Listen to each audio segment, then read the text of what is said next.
ಮಧ್ಯಪ್ರಾಚ್ಯದಲ್ಲಿ ಯುದ್ಧ ಮುಂದುವರೆದಿದೆ. ಹೆಸರಿಗಷ್ಟೇ ಟ್ರಂಪ್ ಕದನ ವಿರಾಮದ ಮಾತನಾಡ್ತಿದ್ದಾರೆ. ಆದರೆ ಕದನ ವಿರಾಮಕ್ಕೆ ಇರಾನ್ ಸೊಪ್ಪು ಹಾಕಿಲ್ಲ. ಹೀಗಾಗಿ ಅಮೆರಿಕ ಅಧ್ಯಕ್ಷ ಡೊನಾಲ್ಡ್ ಟ್ರಂಪ್ ಸಿಡಿದೆದ್ದಿದ್ದು ನರಕ ನೋಡಲು ಸಿದ್ಧವಾಗಿ ಅಂತ ಇರಾನ್ ವಿರುದ್ಧ ಗುಡುಗಿದ್ದಾರೆ. ಈ ಬಗ್ಗೆ ಶ್ವೇತಭವನದ ಪತ್ರಿಕಾ ಕಾರ್ಯದರ್ಶಿ ಕಾರೋಲಿನ್ ಲೆವಿಟ್ ಮಾತನಾಡಿದ್ದು, ಟ್ರಂಪ್ ಶಾಂತಿ ಬಯಸಿದ್ರು, ಆದರೆ ಇರಾನ್ ಕದನ ವಿರಾಮಕ್ಕೆ ಒಪ್ಪದಿದ್ದರೆ ಅಮೆರಿಕ ಅಧ್ಯಕ್ಷರ ಮಾತನ್ನ ಕೇಳದೇ ಇದ್ರೆ ಅವರು ಯುದ್ಧದಲ್ಲಿ ಸೋತಂತೆ. ಇನ್ನೂ ಹೆಚ್ಚಿನ ಸೇನಾಪಡೆಯನ್ನ ಬಳಸಿ ನಾವು ಇರಾನ್ ಮೇಲೆ ದಾಳಿ ಮಾಡ್ತೀವಿ. ಈ ಹಿಂದೆ ಕಂಡು ಕೇಳರಿಯದ ರೀತಿಯಲ್ಲಿ ನಾವು ದಾಳಿ ಮಾಡ್ತೀವಿ. ಅಮೆರಿಕ ಅಧ್ಯಕ್ಷ ಟ್ರಂಪ್ ಸುಖಾಸುಮ್ಮನೆ ಹೇಳಿಕೆಯನ್ನ ಕೊಡ್ತಾ ಇಲ್ಲ. ಬದಲಾಗಿ ಅವರು ಎಲ್ಲದಕ್ಕೂ ಸಿದ್ಧರಾಗಿದ್ದಾರೆ. ಇರಾನ್ ನಮ್ಮನ್ನ ಹೇಡಿ ಎಂದುಕೊಳ್ಳೋದು ಬೇಡ. ಈ ರೀತಿಯ ತಪ್ಪು ಲೆಕ್ಕಾಚಾರಗಳಿಂದಲೇ ಇರಾನ್ ತನ್ನ ಹಿರಿಯ ನಾಯಕರನ್ನ ಕಳೆದುಕೊಂಡಿದೆ ಅಂತ ಅಂದ್ರು.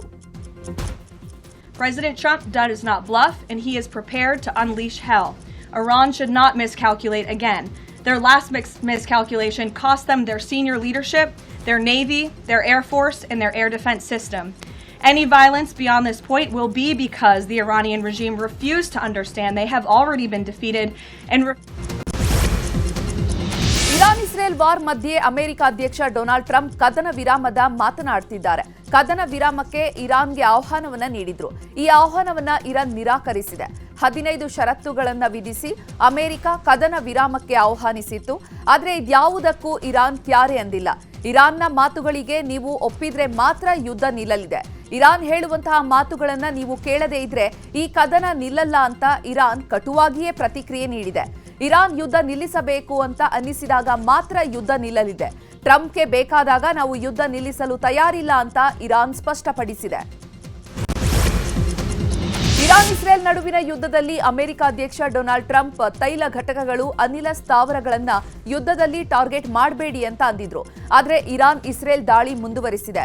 ಕುವೈತ್ನ ಏರ್ಪೋರ್ಟ್ ಮೇಲೆ ಡ್ರೋನ್ ದಾಳಿ ನಡೆಸಿದೆ. ಏರ್ಪೋರ್ಟ್ನ ಇಂಧನ ಟ್ಯಾಂಕ್ ಗುರಿಯಾಗಿಸಿ ದಾಳಿ ಮಾಡಿದ್ದು ತಾತ್ಕಾಲಿಕವಾಗಿ ಕುವೈತ್ ಏರ್ಪೋರ್ಟ್ ಬಂದ್ ಮಾಡಲಾಗಿದೆ. ಇದರ ಜೊತೆಗೆ ಇರಾಕ್ ಮೇಲೂ ಕೂಡ ಇರಾನ್ ದಾಳಿ ನಡೆಸಿದೆ. ಎರ್ಬಿಲ್ನಲ್ಲಿರುವಂತಹ ಯುಎಸ್ ಕಚೇರಿ ಮೇಲೆ ದಾಳಿ ಮಾಡಿದ್ದು ಕಟ್ಟಡದಲ್ಲಿ ಭಾರೀ ಬೆಂಕಿ ಕಾಣಿಸಿಕೊಂಡಿದೆ. ಇನ್ನು ಇಸ್ರೇಲ್ ಮೇಲೆ ಇರಾನ್ ನಿರಂತರವಾಗಿ ದಾಳಿ ಮಾಡ್ತಾ ಇದೆ. ಕಳೆದ 24 ಗಂಟೆಗಳಲ್ಲೇ ಇರಾನ್ ದಾಳಿಯಿಂದಾಗಿ 200 ಸೈನಿಕರಿಗೆ ಗಂಭೀರ ಗಾಯಗಳಾಗಿವೆ. ಇಸ್ರೇಲ್ ಆರೋಗ್ಯ ಸಚಿವಾಲಯದಿಂದ ಮಾಹಿತಿ ನೀಡಲಾಗಿದ್ದು, ಇಸ್ರೇಲ್ನ ಹಲವು ಪ್ರದೇಶಗಳನ್ನ ಗುರಿಯಾಗಿಸಿ ಇರಾನ್ ದಾಳಿ ನಡೆಸ್ತಾ ಇದೆ. ಇರಾನ್ ದಾಳಿಗೆ ಪ್ರತಿಯಾಗಿ ಇಸ್ರೇಲ್ ಕೂಡ ಅಟ್ಯಾಕ್ ಮಾಡಿದೆ. ಕ್ಷಿಪಣಿ ಉತ್ಪಾದಿಸುವಂತಹ ಘಟಕಗಳನ್ನೇ ಟಾರ್ಗೆಟ್ ಮಾಡಿ ದಾಳಿ ಮಾಡಿದೆ. ಟೆಹರಾನ್ನ 2 ಸ್ಥಳಗಳ ಮೇಲೆ ಇಸ್ರೇಲ್ ಸೇನೆ ದಾಳಿ ಮಾಡಿದೆ. ಈ ದಾಳಿಯ ಕುರಿತು ಇಸ್ರೇಲ್ ಮಿಲಿಟರಿ ಮಾಹಿತಿ ಕೊಟ್ಟಿದೆ. ಎಲ್ಪಿಜಿ ಸಿಲಿಂಡರ್ ರೀಫಿಲ್ ಬುಕಿಂಗ್ ವದಂತಿ ಕುರಿತು ಕೇಂದ್ರ ಸರ್ಕಾರವು ಮಹತ್ವದ ಸ್ಪಷ್ಟನೆಯನ್ನ ನೀಡಿದೆ. ಸಿಂಗಲ್ ಡಬಲ್ ಸಿಲಿಂಡರ್ಗೆ ಪ್ರತ್ಯೇಕ ಬುಕಿಂಗ್ ಅವಧಿ ಇಲ್ಲ. ನಗರ ಪ್ರದೇಶಗಳಲ್ಲಿ 25 ದಿನಗಳು, ಗ್ರಾಮೀಣ ಪ್ರದೇಶದಲ್ಲಿ 45 ದಿನಗಳು ನಿಗದಿಪಡಿಸಲಾಗಿದೆ. ಈ ಬಗ್ಗೆ ಪೆಟ್ರೋಲಿಯಂ ಮತ್ತು ನೈಸರ್ಗಿಕ ಅನಿಲ ಸಚಿವಾಲಯವು ಪ್ರಕಟಣೆ ನೀಡಿದೆ.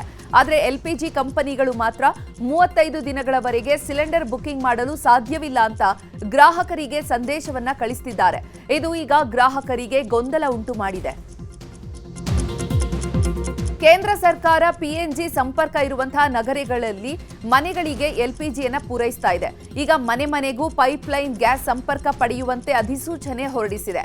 ನಿಮ್ಮ ಏರಿಯಾದಲ್ಲಿ ಪೈಪ್ಲೈನ್ ಸಂಪರ್ಕಗಳಿದ್ರೆ 3 ತಿಂಗಳೊಳಗೆ ಸಂಪರ್ಕವನ್ನ ಪಡೆಯಬೇಕು. ಇಲ್ಲದೇ ಇದ್ರೆ 3 ತಿಂಗಳಾದ ಮೇಲೆ ಎಲ್ಪಿಜಿ ಸಿಲಿಂಡರ್ ಸಪ್ಲೈಯನ್ನ ನಿಲ್ಲಿಸೋದಾಗಿಯೂ ಎಚ್ಚರಿಕೆ ನೀಡಿದೆ. ರಾಜ್ಯದಲ್ಲಿ ಪೆಟ್ರೋಲ್ ಸಿಗಲ್ಲ ಅನ್ನೋ ವದಂತಿಯ ಹಿನ್ನೆಲೆ ಜನ ಬೇಕಾಬಿಟ್ಟಿಯಾಗಿ ಖರೀದಿ ಮಾಡ್ತಿದ್ದಾರೆ. ಅಪಾಯಕಾರಿ ಬಾಟಲ್ ಡಬ್ಬಿಗಳಲ್ಲಿ ಪೆಟ್ರೋಲ್ ಡೀಸೆಲ್ ಸಂಗ್ರಹಿಸದಂತೆ ಬೆಂಗಳೂರು ಪೊಲೀಸರು ಮನವಿ ಮಾಡಿಕೊಂಡಿದ್ದಾರೆ. ಬಾಟಲ್ಗಳಲ್ಲಿ ಪೆಟ್ರೋಲ್ ಸಂಗ್ರಹ ದೊಡ್ಡ ಅಪಾಯವನ್ನೇ ತರಬಹುದು. ಜವಾಬ್ದಾರಿಯಿಂದ ವರ್ತಿಸಿ ಸುರಕ್ಷತೆ ಸೂಚನೆಯನ್ನ ಪಾಲಿಸುವಂತೆ ಮನವಿ ಮಾಡಿದ್ದಾರೆ. ಬೀದರ್ನಲ್ಲಿ ಡೀಸೆಲ್ ಪೆಟ್ರೋಲ್ ಅಭಾವದ ವದಂತಿಯ ಹಿನ್ನೆಲೆ ಬಂಕ್ಗಳಲ್ಲಿ ಇಂಧನಕ್ಕಾಗಿ ವಾಹನ ಸವಾರರು ಮುಗಿಬೀಳ್ತಿದ್ದಾರೆ. ಹೀಗಾಗಿ ಪೆಟ್ರೋಲ್ ಬಂಕ್ಗಳಿಗೆ ಜಿಲ್ಲಾಧಿಕಾರಿ ಶಿಲ್ಪಾ ಶರ್ಮಾ ಭೇಟಿ ನೀಡಿ ಪರಿಶೀಲನೆಯನ್ನ ನಡೆಸಿದ್ದಾರೆ. ಜನರಲ್ಲಿ ಡೀಸೆಲ್ ಪೆಟ್ರೋಲ್ ಸಿಗ್ತಾ ಇಲ್ಲ ಅಂತ ವದಂತಿ ಹಬ್ಬಿಸುತ್ತಿದ್ದಾರೆ. ಹೀಗಾಗಿ ಜನರು ಬಂಕ್ಗಳಲ್ಲಿ ಮುಗಿಬೀಳ್ತಿದ್ದಾರೆ. ಆದರೆ ಜಿಲ್ಲೆಯಲ್ಲಿ ಯಾವುದೇ ಡೀಸೆಲ್ ಪೆಟ್ರೋಲ್ ಕೊರತೆ ಇಲ್ಲ. ಜಿಲ್ಲೆಯ ಜನರು ವದಂತಿಗಳಿಗೆ ಕಿವಿಗೊಡಬಾರದು. ಅವಶ್ಯಕತೆ ಇರುವಷ್ಟು ಮಾತ್ರವೇ ಡೀಸೆಲ್ ಪೆಟ್ರೋಲ್ ಅನ್ನ ಖರೀದಿ ಮಾಡಬೇಕು ಅಂತ ಅಂದ್ರು. ಒಳ ಮೀಸಲಾತಿಗೆ ಆಗ್ರಹಿಸಿ ಬೆಂಗಳೂರಿನಲ್ಲಿ ದೊಡ್ಡ ಮಟ್ಟದ ಹೋರಾಟ ನಡೆಯಿತು. ಫ್ರೀಡಂ ಪಾರ್ಕ್ ರಸ್ತೆಯನ್ನೇ ಬಂದ್ ಮಾಡಿ ಆಕ್ರೋಶ ಹೊರಹಾಕಿದ್ರು. ಇದರಿಂದ ಎಚ್ಚೆತ್ತಿರುವಂತಹ ರಾಜ್ಯ ಸರ್ಕಾರ ಒಳ ಮೀಸಲಾತಿ ವಿಚಾರದಲ್ಲಿ ಮಹತ್ವದ ನಿರ್ಧಾರವನ್ನ ಕೈಗೊಳ್ಳಲು ತೀರ್ಮಾನಿಸಿದೆ.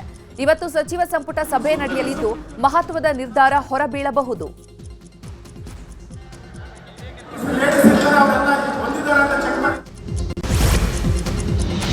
ವಿಧಾನಸಭೆ ಬಜೆಟ್ ಅಧಿವೇಶನ ಇಂದು ಮುಕ್ತಾಯ ಆಗಲಿದೆ. ಮಾರ್ಚ್ 6ರಿಂದ ಆರಂಭಗೊಂಡ ಅಧಿವೇಶನ ನಾಳೆಗೆ ಮುಕ್ತಾಯಗೊಳ್ಳಬೇಕಿತ್ತು. ಆದರೆ ಬಾಗಲಕೋಟೆ ಮತ್ತು ದಾವಣಗೆರೆ ದಕ್ಷಿಣ ಉಪಚುನಾವಣೆಯ ನಿಮಿತ್ತ ಒಂದು ದಿನ ಮುಂಚಿತವಾಗಿ ಅಂದ್ರೆ ಇವತ್ತೇ ಮುಕ್ತಾಯವಾಗ್ತಾ ಇದೆ. ಇನ್ನು ವಿಧಾನಸಭೆಯಲ್ಲಿ ಸಿಎಂ ಸಿದ್ದರಾಮಯ್ಯ ಬಜೆಟ್ ಮೇಲಿನ ಕುರಿತು ಉತ್ತರ ನೀಡಿದ್ರು.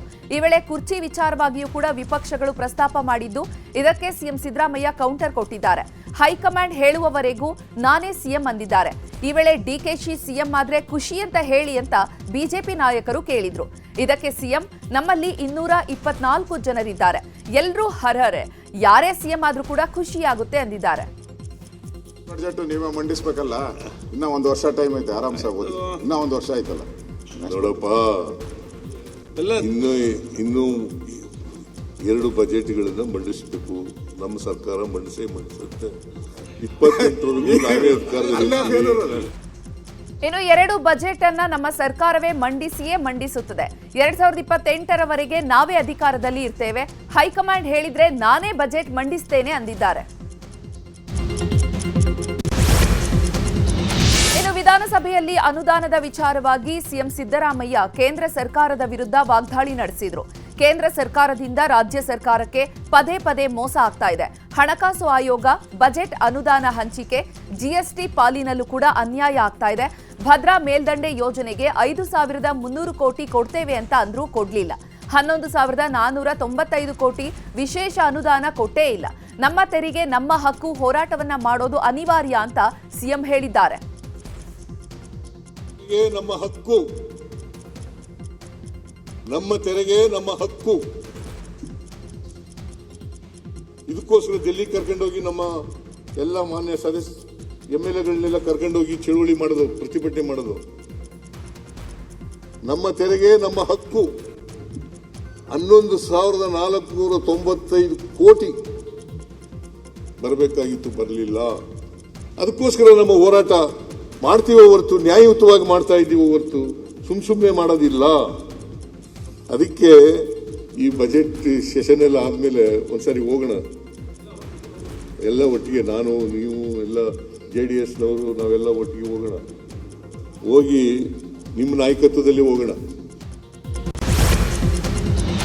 ಪವರ್ ಶೇರಿಂಗ್ ಫೈಟ್ ಮಧ್ಯೆ ವಿಧಾನಸೌಧದ ಗ್ರ್ಯಾಂಡ್ ಸ್ಟೆಪ್ಸ್ ಬಳಿ ಶಾಸಕರ ಫೋಟೋಶೂಟ್ ನಡೆದಿದೆ.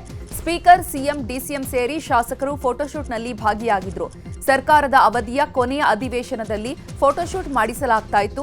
ಆದ್ರೆ ಈಗ ಸರ್ಕಾರಕ್ಕೆ 3 ವರ್ಷ ತುಂಬುವ ಮೊದಲೇ ಫೋಟೋಶೂಟ್ ಮಾಡಿಸಿರೋದು ಭಾರೀ ಕುತೂಹಲ ಮೂಡಿಸಿದೆ. ಇನ್ನು ಶಾಸಕರ ಫೋಟೋಶೂಟ್ ಬಗ್ಗೆ ಸದನದಲ್ಲಿ ವಿಪಕ್ಷ ನಾಯಕ ಆರ್ ಅಶೋಕ್ ಪ್ರಸ್ತಾಪಿಸಿದ್ರು. ಎಲ್ಲರೂ 5 ವರ್ಷಕ್ಕೆ ಫೋಟೋಶೂಟ್ ಮಾಡಿದ್ರೆ ಇವರು 3 ವರ್ಷಕ್ಕೆ ಫೋಟೋಶೂಟ್ ಮಾಡಿಸಿದ್ದಾರೆ. ಫೋಟೋ ರೆಡಿ ಮಾಡಿಕೊಂಡು ಬಾಗಿಲು ಕಿಟಕಿ ಎಲ್ಲ ರೆಡಿ ಮಾಡಿಸ್ತಿದ್ದಾರೆ ಅಂತ ಅಶೋಕ್ ಟೀಕಿಸಿದ್ದಾರೆ. ಅವ್ರದೇ ಡೌಟ್ ಆಗ್ಬಿಟ್ಟೈತೆ. ಈಗ ಫೋಟೋ ತೆಗೆಸ್ಬಿಟ್ರಲ್ಲ, ಅವ್ರದೇ ಡೌಟ್ ಆಗ್ಬಿಟ್ಟೈತೆ. ಯಾವಾಗ ಹೋಗ್ತಾರೋ ಅಂದ್ಬಿಟ್ಟು ಡೌಟ್ ಆಗ್ಬಿಟ್ಟೈತೆ. ಫೋಟೋ ಎಲ್ಲ 5 ವರ್ಷಕ್ಕೊಂದ್ಸರಿ ಮಾಡೋದು. ಅವಧಿ ಮುಗೀತು ಅಂತ ಹೇಳ್ಬಿಟ್ಟು ರೆಡಿ ಮಾಡ್ಬಿಟ್ಟವ್ರು. ಅವರು ಒಂದು ಫೋಟೋ ಹಾಲಲ್ಲಿ ಹಾಕಕ್ಕೆಲ್ಲ ರೆಡಿ ಮಾಡಿದ್ದಾರೆ. ಹೊಸ ಬಾಗಿಲು, ಹೊಸ ಕಿಟಕಿ ಎಲ್ಲ ಮಾಡಿಸ್ತಾ ಇದ್ದಾರೆ. ಯಾವಾಗ ಹೋಗ್ತಾರೆ ಅದಾನ ಹೇಳ್ಬಿಡಿ, ಎಲ್ಲ ಹೋಗ್ಲಿ. ಆಯ್ತು ನನಗೆ ದಾವಣಗೆರೆ ದಕ್ಷಿಣ ಹಾಗೂ ಬಾಗಲಕೋಟೆ ಉಪಚುನಾವಣೆ ಮತಬೇಟೆ ಜೋರಾಗಿದೆ. ಈಗಾಗಲೇ 2 ಪಕ್ಷಗಳ ನಾಯಕರು ಮತ ಶಿಕಾರಿ ನಡೆಸುತ್ತಿದ್ದಾರೆ. ಇವತ್ತು ನಾಮಪತ್ರ ಹಿಂಪಡೆಯಲು ಕೊನೆ ದಿನ, ಹೀಗಾಗಿ ಟೆನ್ಷನ್ ಹೆಚ್ಚಾಗಿದ್ದು ಅಭ್ಯರ್ಥಿಗಳ ಮನವೊಲಿಸಲು ನಾಯಕರು ನಾನಾ ಕಸರತ್ತು ನಡೆಸುತ್ತಿದ್ದಾರೆ. ಯಾರು ನಾಮಪತ್ರ ವಾಪಸ್ ಪಡೆಯಲಿದ್ದಾರೋ ಅನ್ನೋದು ಕುತೂಹಲ ಕೆರಳಿಸಿದೆ. ದಾವಣಗೆರೆ ದಕ್ಷಿಣದ ಉಪಚುನಾವಣೆ ಅಖಾಡ ರಂಗು ಪಡೆದುಕೊಂಡಿದೆ. ಕಾಂಗ್ರೆಸ್ನಲ್ಲಿ ಗೊಂದಲ ಉಂಟಾಗಿದ್ದು, ಗೊಂದಲ ಬಗೆಹರಿಸಲು ಸಚಿವ ಜಮೀರ್ಗೆ ಉಸ್ತುವಾರಿ ಸುರ್ಜೇವಾಲಾ ಸೂಚನೆ ನೀಡಿದ್ದಾರೆ. ಪಂಚ ರಾಜ್ಯಗಳ ಚುನಾವಣೆ ಮೇಲೆ ಮುಸ್ಲಿಂ ಸಮುದಾಯದ ಮುನಿಸು ಪರಿಣಾಮ ಬೀರಬಾರದು. ಮುಸ್ಲಿಂ ಸಮುದಾಯದ ನಾಯಕರ ಜೊತೆ ಚರ್ಚೆ ಮಾಡಿ, ಮುಸ್ಲಿಂ ಸಮುದಾಯದ ನಾಯಕರಲ್ಲಿ ಯಾವುದೇ ಅಸಮಾಧಾನ ಇಲ್ಲ ಅಂತ ಮನವರಿಕೆ ಮಾಡಿ, ಮುಖಂಡರನ್ನ ವಿಶ್ವಾಸಕ್ಕೆ ಪಡೆಯಿರಿ. ಸಾದಿಕ್ ಪೈಲ್ವಾನ್ ನಾಮಪತ್ರ ಹಿಂಪಡೆಯಲು ಮನವರಿಕೆ ಮಾಡಿ ಸಮುದಾಯದ ಗೊಂದಲ ಸರಿಪಡಿಸಿ ಎಂದಿದ್ದಾರೆ. ಇನ್ನು ಕೈ ಅಭ್ಯರ್ಥಿ ಸಮರ್ಥ್ ಶಾಮನೂರು ವಿರುದ್ಧ ಅಲ್ಪಸಂಖ್ಯಾತರು ಸಿಡಿದೆದ್ದಿದ್ದಾರೆ. ದಾವಣಗೆರೆಯ ಅಲ್ಪಸಂಖ್ಯಾತ ಮುಖಂಡರ ಜೊತೆ ಸಿಎಂ ಸಿದ್ದರಾಮಯ್ಯ ಸಭೆ ನಡೆಸಿದ್ರು. ಸುಮಾರು ಅರ್ಧ ಗಂಟೆಗಳ ಕಾಲ ಸಿಎಂ ಜೊತೆ ಚರ್ಚೆ ಮಾಡಿದ್ದು, ಈ ವೇಳೆ ಸಮರ್ಥ್ಗೆ ಟಿಕೆಟ್ ಕೊಟ್ಟಿದ್ದಕ್ಕೆ ಮುಖಂಡರು ಬೇಸರ ವ್ಯಕ್ತಪಡಿಸಿದ್ರು. ಈ ಬಾರಿ ಅಲ್ಪಸಂಖ್ಯಾತರಿಗೆ ಟಿಕೆಟ್ ಕೊಡ್ತೀರಾ ಅನ್ಕೊಂಡಿದ್ವಿ, ಆದ್ರೆ ಸಮರ್ಥ್ಗೆ ಟಿಕೆಟ್ ಕೊಟ್ಟಿದ್ದು ಬೇಸರ ಆಯಿತು ಅಂತ ಮುಖಂಡರು ಅಸಮಾಧಾನ ವ್ಯಕ್ತಪಡಿಸಿದ್ರು. ಬೆಂಗಳೂರಿನ ಖಾಸಗಿ ಹೋಟೆಲ್ನಲ್ಲಿ ನಿನ್ನೆ ರಾತ್ರಿ ಕಾಂಗ್ರೆಸ್ ಶಾಸಕಾಂಗ ಪಕ್ಷದ ಸಭೆ ನಡೆಯಿತು. ಈ ಸಭೆಯಲ್ಲಿ ಸಚಿವರು, ಶಾಸಕರು ಭಾಗಿಯಾಗಿದ್ರು. ದಾವಣಗೆರೆ, ಬಾಗಲಕೋಟೆ ಕ್ಷೇತ್ರದ ಉಪಚುನಾವಣೆಯನ್ನ ಕಾಂಗ್ರೆಸ್ ಪ್ರತಿಷ್ಠೆಯಾಗಿ ತೆಗೆದುಕೊಂಡಿದೆ. 2 ಕ್ಷೇತ್ರಗಳನ್ನ ಗೆಲ್ಲಲು ರಣತಂತ್ರವನ್ನ ರೂಪಿಸಲಾಗ್ತಾ ಇದ್ದು, ಶಾಸಕರಿಗೆ ಜವಾಬ್ದಾರಿ ನೀಡಲಾಗಿದೆ. ಉಪಚುನಾವಣೆ ಪ್ರಚಾರ, ಸಂಘಟನೆ, ಸಮಾವೇಶಗಳ ಆಯೋಜನೆ ಕುರಿತು ಸಚಿವರು, ಶಾಸಕರಿಗೆ ಜವಾಬ್ದಾರಿ ನೀಡಲಾಗಿದೆ. ಪ್ರತಿ ಗ್ರಾಮ ಪಂಚಾಯಿತಿಗೆ ಒಬ್ಬ ಶಾಸಕರಿಗೆ ಜವಾಬ್ದಾರಿ ನೀಡಲಾಗಿದ್ದು, ಇವರ ಸಹಾಯಕ್ಕೆ ಕೆಪಿಸಿಸಿ ಪದಾಧಿಕಾರಿಗಳ ನೇಮಕ ಮಾಡಲಾಗಿದೆ. ಸಿಎಂ ಸಿದ್ದರಾಮಯ್ಯಗೆ ಬೈ ಎಲೆಕ್ಷನ್ ಟೆನ್ಷನ್ ಶುರುವಾಗಿದೆ. ಸಿಎಂಗೆ 2 ಕ್ಷೇತ್ರದಲ್ಲಿ ಗೆಲ್ಲಲೇಬೇಕಾದ ಒತ್ತಡ ಹೆಚ್ಚಾಗಿದೆ. ಹೀಗಾಗಿ ಶಾಸಕರಿಗೆ ಸಿಎಂ ಎಚ್ಚರಿಕೆ ನೀಡಿದ್ದಾರೆ. ಉಪಚುನಾವಣೆಯಲ್ಲಿ ಎಲ್ಲರೂ ಭಾಗಿಯಾಗಬೇಕು ಅಂತ ಸೂಚಿಸಿದ್ದಾರೆ. ಎಲ್ಲಾ ಶಾಸಕರು ಬಂದು ಕೆಲಸ ಮಾಡಬೇಕು. ಅರೆ ಮನಸ್ಸಿನಿಂದ ಬಂದು ಕೆಲಸ ಮಾಡುವುದಾದ್ರೆ ಬೇಡ. ಅರೆ ಮನಸ್ಸಿನಲ್ಲಿರುವಂತಹ ಶಾಸಕರು ಚುನಾವಣೆಗೆ ಬರಬೇಡಿ ಅಂತ ಎಚ್ಚರಿಕೆ ನೀಡಿದ್ದಾರೆ. ಮಾಜಿ ಸಿಎಂ ಯಡಿಯೂರಪ್ಪ ಹುಟ್ಟುಹಬ್ಬದ ಹಿನ್ನೆಲೆ ಬಿಜೆಪಿ ನಾಯಕರು ಪೂರ್ವ ಸಿದ್ಧತಾ ಸಭೆ ನಡೆಸಿದ್ರು. ಬೆಂಗಳೂರಿನ ಖಾಸಗಿ ಹೋಟೆಲ್ನಲ್ಲಿ ಬಿಜೆಪಿ ರಾಜ್ಯಾಧ್ಯಕ್ಷ ಬಿವೈ ವಿಜಯೇಂದ್ರ ನೇತೃತ್ವದಲ್ಲಿ ಸಭೆ ನಡೆಸಲಾಯಿತು. ಯಡಿಯೂರಪ್ಪ ಅವರ 50ನೇ ವರ್ಷದ ರಾಜಕೀಯ ಜೀವನದ ಅಭಿಮಾನೋತ್ಸವವನ್ನು ಆಯೋಜನೆ ಮಾಡಿ ಸಭೆಯಲ್ಲಿ ಚರ್ಚೆ ನಡೆಸಲಾಯಿತು. ಇನ್ನು ಸಭೆಯಲ್ಲಿ ಪ್ರತಿಪಕ್ಷ ನಾಯಕ ಆರ್ ಅಶೋಕ್, ಮೇಲ್ಮನೆ ವಿಪಕ್ಷ ನಾಯಕ ಛಲವಾದಿ ನಾರಾಯಣಸ್ವಾಮಿ, ಶಾಸಕರಾದ ಅಶ್ವಥ್ ನಾರಾಯಣ್, ಶ್ರೀರಾಮುಲು, ಗೋವಿಂದ ಕಾರಜೋಳ, ಸಂಸದ ಬಿವೈ ರಾಘವೇಂದ್ರ ಸೇರಿ ಹಲವರು ಭಾಗಿಯಾಗಿದ್ದರು. ವಿಧಾನಸಭೆ ಚುನಾವಣೆ ಇನ್ನು 2.5 ವರ್ಷ ಇರುವಾಗಲೇ ಗುರುಮಠಕಲ್ ಮತಕ್ಷೇತ್ರದಲ್ಲಿ ಪಕ್ಷಾಂತರ ಪರ್ವ ಶುರುವಾಗಿದೆ. ಯಾದಗಿರಿ ಜಿಲ್ಲೆಯ ಗುರುಮಠಕಲ್ ಮತಕ್ಷೇತ್ರದ ಅಲಿಪುರ ಗ್ರಾಮದಲ್ಲಿ ನೂರಾರು ಕಾರ್ಯಕರ್ತರು ಜೆಡಿಎಸ್ ತೊರೆದು ಕಾಂಗ್ರೆಸ್ ಸೇರ್ಪಡೆಗೊಂಡಿದ್ದಾರೆ. ಕಾಂಗ್ರೆಸ್ ಯುವ ಮುಖಂಡ ಸೂರ್ಯಕಾಂತ್ ನೇತೃತ್ವದಲ್ಲಿ ನೂರಾರು ಕಾರ್ಯಕರ್ತರು ಕಾಂಗ್ರೆಸ್ ಪಕ್ಷಕ್ಕೆ ಸೇರ್ಪಡೆಗೊಂಡರು. ಮಾಜಿ ಸಚಿವ ಬಾಬುರಾವ್ ಸೇರಿದಂತೆ ಹಲವು ಪ್ರಮುಖ ನಾಯಕರು ಕಾರ್ಯಕ್ರಮದಲ್ಲಿ ಭಾಗಿಯಾಗಿದ್ದರು. ಬಿಜೆಪಿಯವರು ಅಯೋಗ್ಯರು, ಅವರಿಗೆ ಮತ ಹಾಕಬೇಡಿ ಎಂದಿದ್ದ ಶಾಸಕ ಪ್ರದೀಪ್ ಈಶ್ವರ್ಗೆ ಮಾಜಿ ಮೇಯರ್ ಅಜಯ್ ಕುಮಾರ್ ತಿರುಗೇಟು ಕೊಟ್ಟಿದ್ದಾರೆ. ದಾವಣಗೆರೆಯಲ್ಲಿ ಮಾತನಾಡಿದ ಅವರು, ನೀನು ದಾವಣಗೆರೆಗೆ ಕಾಲಿಡು, ಅವರ ತಂದೆ ತಾಯಿ ಇಟ್ಟ ಹೆಸರಿಗೆ ತಕ್ಕಂತೆ ಅವರು ನಡೆದುಕೊಂಡಿಲ್ಲ, ಎಲುಬಿಲ್ಲದ ನಾಲಿಗೆ ಅಂತ ಬಾಯಿಗೆ ಬಂದಂತೆ ಮಾತನಾಡ್ತಾರೆ. ಬಿಜೆಪಿಗರು ಅಯೋಗ್ಯರು ಅನ್ನೋದಕ್ಕೆ ಕಾಂಗ್ರೆಸ್ನವರಿಗೆ ಏನು ನೈತಿಕತೆ ಇದೆ ಅಂತ ಕಿಡಿಕಾರಿದ್ದಾರೆ. ಇನ್ನು ಶಾಸಕ ಪ್ರದೀಪ್ ಈಶ್ವರ್ಗೆ ಮಾನಸಿಕ ಆರೋಗ್ಯ ತಪಾಸಣೆ ಮಾಡಿಸುವಂತೆ ಆಗ್ರಹಿಸಲಾಗಿದೆ. ಮಂಡ್ಯ ಡಿಸಿ ಮೂಲಕ ಚುನಾವಣಾಧಿಕಾರಿಗಳಿಗೆ ಬಿಜೆಪಿ ಕಾರ್ಯಕರ್ತರು ಮನವಿ ಸಲ್ಲಿಸಿದ್ದಾರೆ. ರಾಜ್ಯಾದ್ಯಂತ ಮಳೆ ಅಬ್ಬರ ಜೋರಾಗಿದೆ. ಕಲಬುರಗಿಯಲ್ಲಿ ಸುರಿದ ಆಲಿಕಲ್ಲು ಸಹಿತ ಭಾರೀ ಮಳೆಯಾಗಿದೆ. ಆಲಿಕಲ್ಲು ಸುರಿದ ಪರಿಣಾಮ ಚಿಂಚೋಳಿ ತಾಲೂಕಿನ ಹಲವು ಗ್ರಾಮಗಳಲ್ಲಿ ಕಾಶ್ಮೀರದಂತಾಗಿದೆ. ಇತಿಹಾಸದಲ್ಲಿ ಇದೇ ಮೊದಲ ಬಾರಿಗೆ ಇಷ್ಟೊಂದು ಆಲಿಕಲ್ಲು ಬಿದ್ದಿದ್ದು ನೋಡ್ತಾ ಇರುವುದು ಅಂತ ಚೆನ್ನೂರು ಗ್ರಾಮಸ್ಥರು ಆಶ್ಚರ್ಯ ವ್ಯಕ್ತಪಡಿಸಿದರು. ಇನ್ನು ಗದಗ ಜಿಲ್ಲೆಯ ಹಲವೆಡೆ ಗುಡುಗು ಗಾಳಿ ಸಹಿತ ಭಾರೀ ಮಳೆ ಸುರಿದಿದೆ. ರೋಣ ಪಟ್ಟಣ ಸೇರಿದಂತೆ ಗ್ರಾಮೀಣ ಭಾಗದಲ್ಲಿ ಜೋರು ಮಳೆಯಾಗಿದ್ದು ವಾಹನ ಸವಾರರು ಪರದಾಡಿದ್ದಾರೆ. ಹೊಳೆ ಆಲೂರು ಕ್ರಾಸ್ನಲ್ಲಿ ಮಳೆಯ ನಡುವೆಯೇ ಕೆಇಬಿ ಲೈನ್ಮ್ಯಾನ್ಗಳು ಹೊಸದಾಗಿ ಸಿಸಿಟಿವಿ ಅಳವಡಿಸಿದ್ದಾರೆ. ಇನ್ನು ಧಾರವಾಡದಲ್ಲೂ ಕೂಡ ಮತ್ತೆ ಮಳೆ ಆರ್ಭಟ ಮುಂದುವರೆದಿದೆ. ಧಾರವಾಡ ನಗರ ಸೇರಿದಂತೆ ಗ್ರಾಮೀಣ ಪ್ರದೇಶದಲ್ಲಿ ಭಾರೀ ಮಳೆಯಾಗಿದೆ. ಮಳೆಗೆ ವಾಹನ ಸವಾರರು ಪರದಾಡಿದ್ರು.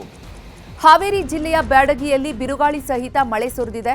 ಬ್ಯಾಡಗಿಯ ಹೊರವಲಯದಲ್ಲಿರುವಂತಹ ರೈತನ ತೋಟದಲ್ಲಿ ಬೃಹತ್ ಗಾತ್ರದ ಆಲಿಕಲ್ಲು ಬಿದ್ದಿವೆ. ತೋಟಕ್ಕೆ ಹೋದ ರೈತ ಆಲಿಕಲ್ಲುಗಳನ್ನು ನೋಡಿ ಶಾಕ್ ಆಗಿದ್ದಾರೆ. ಬಳಿಕ ಆಲಿಕಲ್ಲುಗಳನ್ನು ಹಿಡಿದು ಪೋಸ್ ನೀಡಿರುವಂತಹ ದೃಶ್ಯ ವೈರಲ್ ಆಗಿದೆ. ಕೊಡಗು ಜಿಲ್ಲೆಯ ಶನಿವಾರ ಸಂತೆ ಆಲೂರು ಮುಖ್ಯ ರಸ್ತೆಯಲ್ಲಿ ಮಾನವೀಯತೆಯನ್ನ ಮರೆತಂತಹ ಘಟನೆಯೊಂದು ನಡೆದಿದೆ. ಕುಡಿದ ಅಮಲಿನಲ್ಲಿ ವ್ಯಕ್ತಿಯೊಬ್ಬ ಬೈಕ್ಗೆ ಚೈನ್ನಿಂದ ನಾಯಿಯನ್ನ ಕಟ್ಟಿ 5 ಕಿಲೋಮೀಟರ್ ಎಳೆದೊಯ್ದು ವಿಕೃತಿ ಮೆರೆದಿದ್ದಾನೆ. ನಾಯಿ ನೋವಿನಿಂದ ಚೀರ್ತಾ ಇದ್ರೂ ಮರುಕ ತೋರದೆ ಅಮಾನವೀಯವಾಗಿ ವರ್ತಿಸಿದ್ದಾನೆ. ಈ ದೃಶ್ಯವನ್ನ ಕಂಡು ಸ್ಥಳೀಯರು ಮತ್ತು ದಾರಿ ಹೋಕರು ಬೆಚ್ಚಿ ಬಿದ್ದಿದ್ದಾರೆ. ವಿಷಯ ತಿಳಿತಾ ಇದ್ದಂತೆ ಪ್ರಾಣಿ ಪ್ರಿಯರು ತೀವ್ರ ಆಕ್ರೋಶ ವ್ಯಕ್ತಪಡಿಸಿದ್ದಾರೆ. ವಿಜಯನಗರ ಜಿಲ್ಲೆ ನವಲಿ ಗ್ರಾಮದ ಬಳಿ ಭಾರೀ ಅನಾಹುತ ತಪ್ಪಿದೆ. ನೀರು ಕಡಿಮೆ ಇದೆ ಅಂತ ಜನರನ್ನ ಹೊತ್ತೊಯ್ಯುತ್ತಿದ್ದಂತಹ ಟ್ರ್ಯಾಕ್ಟರ್ ಚಾಲಕ ನದಿ ದಾಟಿಸಲು ಮುಂದಾಗಿದ್ದಾನೆ. ಚಾಲಕನ ಎಡವಟ್ಟಿನಿಂದ ತುಂಗಭದ್ರಾ ನದಿಯಲ್ಲಿ ಟ್ರ್ಯಾಕ್ಟರ್ ಸಿಕ್ಕಾಕೊಂಡಿದೆ. ಟ್ರ್ಯಾಕ್ಟರ್ನಲ್ಲಿದ್ದ 10ಕ್ಕೂ ಹೆಚ್ಚು ಜನರನ್ನ ಮೀನುಗಾರರು ರಕ್ಷಣೆ ಮಾಡಿದ್ದಾರೆ. ಬಾವಿಹಳ್ಳಿ ಗ್ರಾಮದ ಕುಟುಂಬ ಶಿಂಗಟಾಲೂರು ವೀರಭದ್ರೇಶ್ವರ ಜಾತ್ರೆಗೆ ಹೊರಟಿತ್ತು. ನದಿ ದಾಟುವಾಗ ನದಿಯ ಮಧ್ಯಭಾಗದಲ್ಲಿ ನೀರಿನ ಸೆಳೆತ ಹೆಚ್ಚಾಗಿ ಟ್ರ್ಯಾಕ್ಟರ್ ಮುಳುಗುವ ಹಂತಕ್ಕೆ ತಲುಪಿತ್ತು. ತೆಪ್ಪದಲ್ಲಿ ತೆರಳಿದ ಮೀನುಗಾರರು ಟ್ರ್ಯಾಕ್ಟರ್ನಲ್ಲಿದ್ದ 10ಕ್ಕೂ ಹೆಚ್ಚು ಜನರ ಜೀವ ಉಳಿಸಿದ್ದಾರೆ. ಜೆಸಿಬಿ ಮೂಲಕ ಟ್ರ್ಯಾಕ್ಟರ್ ಅನ್ನ ದಡಕ್ಕೆ ಎಳೆದು ತಂದು ಹೊರತೆಗೆಯಲಾಗಿದೆ. ಬೆಂಗಳೂರಿನ ತುರಹಳ್ಳಿ ಅರಣ್ಯ ಪ್ರದೇಶದಲ್ಲಿ ಅಗ್ನಿ ಅವಘಡ ಸಂಭವಿಸಿದೆ. 8 ಗಂಟೆ ಸುಮಾರಿಗೆ ಕಿಡಿಗೇಡಿಗಳು ಬೆಂಕಿ ಹಚ್ಚಿರುವಂತಹ ಶಂಕೆ ವ್ಯಕ್ತವಾಗಿದೆ. ಅಕ್ಕಪಕ್ಕದ ಅಪಾರ್ಟ್ಮೆಂಟ್ ನಿವಾಸಿಗಳಿಗೆ ದಟ್ಟ ಹೊಗೆಯಿಂದ ಗಾಬರಿಯಾಗಿದೆ. ಅರಣ್ಯ ಭಾಗದಲ್ಲಿ ಬೆಂಕಿ ವ್ಯಾಪಿಸಿದ್ದು ಅಗ್ನಿಶಾಮಕ ಸಿಬ್ಬಂದಿ ದೌಡಾಯಿಸಿ ಬೆಂಕಿ ನಂದಿಸಲು ಹರಸಾಹಸ ಪಟ್ಟರು.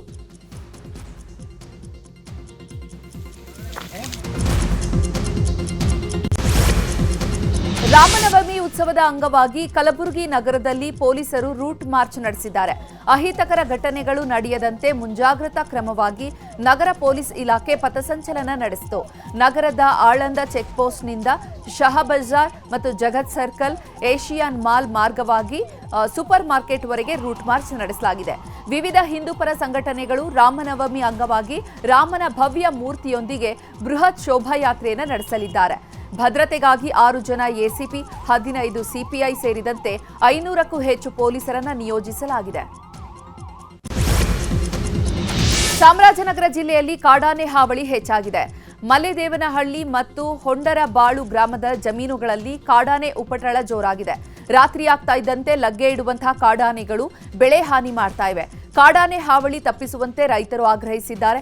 ಕೂಡಲೇ ಆನೆಗಳನ್ನ ಕಾಡಿಗೆ ಅಟ್ಟಬೇಕು ಅಂತ ಒತ್ತಾಯಿಸಿದ್ದಾರೆ. ಎಷ್ಟೇ ಮನವಿ ಮಾಡಿದ್ರೂ ಅರಣ್ಯ ಇಲಾಖೆ ನಿರ್ಲಕ್ಷ್ಯ ವಹಿಸ್ತಾ ಇದೆ ಅಂತ ಕಿಡಿಕಾರಿದ್ರು.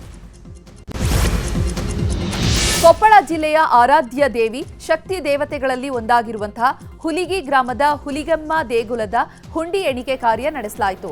ಪ್ರತಿ ತಿಂಗಳಂತೆ ಈ ತಿಂಗಳು ಹುಲಿಗೆಮ್ಮ ದೇವಿಯ ಹುಂಡಿ ಎಣಿಕೆ ಮಾಡಲಾಗಿದ್ದು ಈ ಬಾರಿ ಕಾಣಿಕೆಯಲ್ಲಿ ಇಳಿಕೆಯಾಗಿದೆ.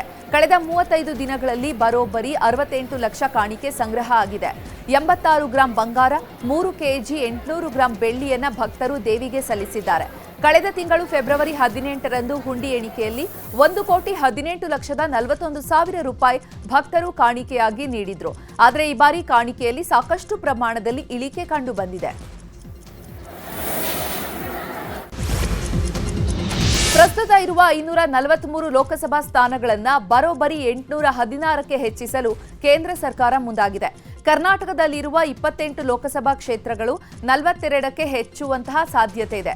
ಸಂಸತ್ತು ಮತ್ತು ರಾಜ್ಯ ವಿಧಾನಸಭೆಗಳಲ್ಲಿ ಮಹಿಳೆಯರಿಗೆ 33% ಮೀಸಲಾತಿ ನೀಡುವ ಮಹಿಳಾ ಮೀಸಲಾತಿ ಕಾಯ್ದೆ ಈಗಾಗಲೇ ಸಂಸತ್ತಿನ ಉಭಯ ಸದನಗಳಲ್ಲಿ ಪಾಸ್ ಆಗಿದೆ. ಇದಕ್ಕಾಗಿ ಪ್ರಸ್ತುತ 543 ಇರುವ ಲೋಕಸಭಾ ಕ್ಷೇತ್ರಗಳನ್ನು 816ಕ್ಕೆ ಏರಿಸಲು ಕೇಂದ್ರ ಮುಂದಾಗಿದೆ. 2011ರ ಜನಗಣತಿ ವರದಿಯನ್ನು ಆಧರಿಸಿ ಕ್ಷೇತ್ರಗಳ ವಿಸ್ತರಣೆಗೆ ಚಿಂತನೆ ನಡೆದಿದೆ. ಇದೇ ಅವಧಿಯಲ್ಲಿ ಈ ಸಂಬಂಧ ಬಿಲ್ ಮಂಡನೆಯಾಗುವ ಸಾಧ್ಯತೆಯೂ ಇದೆ. ಐಪಿಎಲ್ ಉದ್ಘಾಟನಾ ಪಂದ್ಯಕ್ಕೆ ದಿನಗಣನೆ ಶುರುವಾಗಿದೆ. ಮಾರ್ಚ್ 28 ಶನಿವಾರದಂದು ಬೆಂಗಳೂರಿನ ಚಿನ್ನಸ್ವಾಮಿ ಸ್ಟೇಡಿಯಂನಲ್ಲಿ ಉದ್ಘಾಟನಾ ಪಂದ್ಯ ನಡೆಯಲಿದೆ. ಆರ್ಸಿಬಿ ತಂಡ ಹಾಗೂ ಸನ್ರೈಸರ್ಸ್ ಹೈದರಾಬಾದ್ ಮುಖಾಮುಖಿಯಾಗಲಿವೆ. ಉದ್ಘಾಟನಾ ಪಂದ್ಯಕ್ಕೂ ಮುನ್ನ ಕೆಎಸ್ಸಿಎ ಚಿನ್ನಸ್ವಾಮಿ ಕ್ರೀಡಾಂಗಣದಲ್ಲಿ ಗಣಹೋಮವನ್ನು ನೆರವೇರಿಸಿತು. ಕಳೆದ ವರ್ಷ ಕಾಲ್ತುಳಿತದಲ್ಲಿ ಮೃತಪಟ್ಟವರ ನೆನಪಿಗಾಗಿ ನಿರ್ಮಾಣ ಮಾಡಿರುವಂತಹ ಸ್ಮಾರಕಗಳನ್ನು ಅನಾವರಣ ಮಾಡಲಾಯಿತು. ಸ್ಮಾರಕದ ಮುಂಭಾಗ ಹಿಂದೂ, ಮುಸ್ಲಿಂ, ಕ್ರೈಸ್ತ, ಸಿಖ್ ಗುರುಗಳಿಂದ ಪ್ರಾರ್ಥನೆ ಸಲ್ಲಿಸಲಾಯಿತು. ಇನ್ನು ಐಪಿಎಲ್ ಭದ್ರತೆ ಬಗ್ಗೆ ಇಂದು ಮಾರ್ಕ್ ಡ್ರಿಲ್ ನಡೆಯಲಿದೆ. ಚಿನ್ನಸ್ವಾಮಿ ಸ್ಟೇಡಿಯಂನಲ್ಲಿ ಬೆಂಗಳೂರು ಪೊಲೀಸರು ಭದ್ರತೆ ಬಗ್ಗೆ ಅಣುಕು ಪ್ರದರ್ಶನವನ್ನ ನಡೆಸಲಿದ್ದಾರೆ. ಈ ಬಾರಿ ಬೆಂಗಳೂರಿಗೆ ಎನ್ಎಸ್ಜಿ ಪಡೆ ಬರಲಿದೆ. ಬೆಳಿಗ್ಗೆ 10 ಗಂಟೆ ಸುಮಾರಿಗೆ ಮಾರ್ಕ್ ಡ್ರಿಲ್ ನಡೆಯಲಿದ್ದು ಗೇಟ್ಗಳಲ್ಲಿ ಭದ್ರತೆ ಹೇಗಿರಬೇಕು, ಎಂಟ್ರಿ ಎಕ್ಸಿಟ್ ಹೇಗಿರಬೇಕು, ಸ್ಟೇಡಿಯಂ ಸುತ್ತ ಅಭಿಮಾನಿಗಳ ನಿರ್ವಹಣೆ, ತಪಾಸಣೆ, ಪರಿಶೀಲನೆಗೆ ಸಂಬಂಧಪಟ್ಟಂತೆ ಮಾರ್ಕ್ ಡ್ರಿಲ್ ನಡೆಯಲಿದೆ. ಸುಮಾರು 1,000 ಪೊಲೀಸರು ಮಾರ್ಕ್ ಡ್ರಿಲ್ನಲ್ಲಿ ಭಾಗಿಯಾಗಲಿದ್ದಾರೆ. ಬೆಂಗಳೂರು ದಕ್ಷಿಣ ಜಿಲ್ಲೆಯ ಚನ್ನಪಟ್ಟಣದ ನೀಲಸಂದ್ರ ಗ್ರಾಮದ ಪ್ರಸಿದ್ಧ ಶ್ರೀ ಬೋರೆ ದೇವರ ಸನ್ನಿಧಿಯಲ್ಲಿ ನಟ, ನಿರ್ದೇಶಕ ಉದಯ್ ಅವರ ನೂತನ ಚಿತ್ರ ಸೈಕ್ಕೆ ಮುಹೂರ್ತ ನೆರವೇರಿದೆ. ನಟ ಪ್ರಥಮ್ ಸೇರಿದಂತೆ ಹಲವರು ಭಾಗವಹಿಸಿ ನೂತನ ಚಿತ್ರಕ್ಕೆ ಶುಭ ಕೋರಿದ್ರು. ಮುಖ್ಯವಾದ ಕಾರಣ ಏನಂದ್ರೆ